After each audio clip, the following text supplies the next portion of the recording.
We say hello to you from State College. We're back at Beaver Stadium. Ohio football plays Penn State on Saturday. I'm Russ Eisenstein, voice of the Bobcats. He's Rob Cornelius, color analyst of the Cats, and our game preview is presented by the Athens County Convention and Visitors Bureau. We were in this booth in 2012, putting words to Ohio saying hello to the college football world out there and winning 24-14 in the opener of 2012. All the memories are flooding back, and it really was an important day for this football program and a cool one to revisit. What sticks out to you about that? The way this team held in, took some punches in the first half, and then once they got control, once they wrestled the ball on possessions and put a couple scores in a row on the board, they played with the lead and they handled it. And that was they played very mature adult football. It's one of the most senior-heavy Ohio teams in our 20 or so years watching this thing. So much drama leading into that ball game, a lot of it off the field, but the Bobcats shined under the spotlight on the field on that day. They're not playing that game again, but they could play with confidence knowing that a Bobcat team did win on that field back in 2012. So let's talk about this one.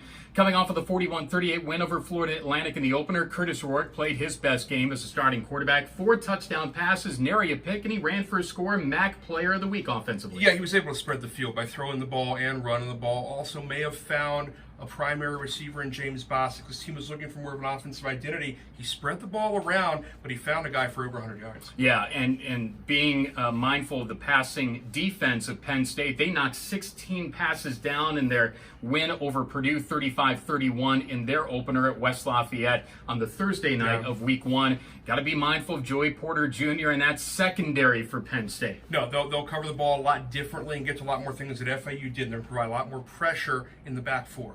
So Curtis Rourke is expanding and growing as a starter. Sean Clifford is certainly long in the tooth, an old graybeard of sorts, but a really good one and a mature leader for this football team for Penn State. Quarterback who's thrown for 8,000 yards, 9,000 all-purpose yards, over 60 touchdown passes. He's one of the best quarterbacks they've ever had. Yeah, page after page, the media guide of all the things he's done individually and with this team. And this team was better than 7-6 last year. Yeah. There were so many good signs, so many upward signs, and somehow they only end up barely above 500. This is a good offense. Yeah, some close losses there. There was like a 9 overtime game in this ballpark against Illinois that they lost. They lost to Arkansas in their bowl game last year. And yeah, James Franklin in his 9th season here. It is their opener. It is going to be loud. Ohio's going to have to be mindful of that crowd noise. Ohio did practice with the piped-in crowd noise. I heard it at Peden Stadium, and that has to help. Yeah, they added some of that earlier in the week. This is a big, loud room, especially when these guys were good. This was not a loud room in 2012. No one was sure how to feel, win or lose. It will be totally different on Saturday. It is the 4th largest stadium in the world. It's second largest in college football,